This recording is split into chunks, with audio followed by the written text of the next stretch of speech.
আজি 10 তাৰিখ আৰু এই 10 তাৰিখৰ দিনটোতে ডিচেম্বৰৰ অসমৰ প্ৰথমজন শ্বহীদ খগেশ্বৰ তালুকদাৰৰ স্মৃতিত শ্বহীদ দিৱস পালন কৰি থকা হৈছে আৰু এবাৰ শ্বহীদ দিৱসৰ লগত সংগতি ৰাখি শ্বহীদ স্মাৰক আজি মুকলি কৰিছে আৰু শ্বহীদ স্মাৰক এনেধৰণে আজি নিৰ্মাণ কৰি উলিয়াইছে অসমৰ নহয় সমগ্ৰ ভাৰতৰ পৃথিৱীৰ পৰ্যটক আহি স্তম্ভিত হৈ যাব অসমৰ চৰকাৰেও এনেধৰণৰ শ্বহীদ সৌধ বনাব পাৰেনি।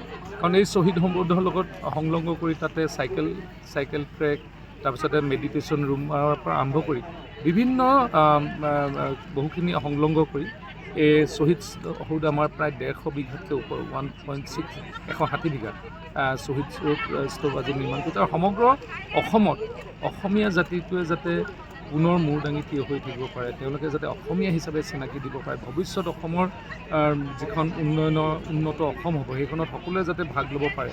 আৰু আগৰ নিচিনাকৈ নহয়, সততাৰে সাহসেৰে নিজৰ আত্মবিশ্বাসেৰে যাতে নতুন অসমীয়া জাতিটোৱে অনাগত দিনত আগবাঢ়ি যাব পাৰে, তাৰ বাবে সমগ্ৰ অসমত আজি এনেধৰণৰ এটা শ্বহীদ অনুষ্ঠান পাতিছে।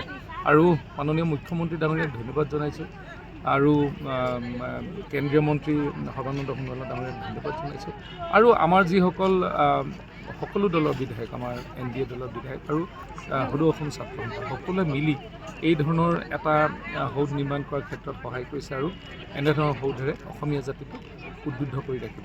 এতিয়া আজি ডিমৌত যিসকল প্ৰাক্তন স্বাধীনতা সংগ্ৰামত জড়িত ছাত্ৰ নেতা আছে, তেওঁলোকক অসম আন্দোলনত তেওঁলোকক সম্বৰ্ধনা জনোৱা হৈছে।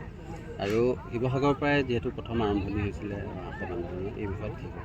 চাওক, আমাৰ যিসকলক একেবাৰে পাহৰণি গৰ্ভত হেৰাই গৈছিলে, আমাৰ অসম আন্দোলনৰ যিসকল আন্দোলনত সক্ৰিয়ভাৱে যোগদান কৰা, নেতৃত্ব বহন কৰাৰ সেইসকলক লৈ আমি কেইদিনমানৰ আগতে আমাৰ অসম আন্দোলনত শ্বহীদ হোৱা সকলকো আমি দলৰ ফালৰ পৰা তেখেতসকলক পৰিয়ালক আমি সন্মান জনাইছোঁ। আৰু আজি যিসকলে ইমান দিনে অসম আন্দোলনক নেতৃত্ব দি অসমৰ আগ্ৰাসনৰ ভয়ানক সেই অৱস্থাৰ পৰা ৰক্ষা কৰিলে, সেইসকলক আজি আমি প্ৰশাসনৰ তৰফৰ পৰা আমি সন্মান জনাইছোঁ।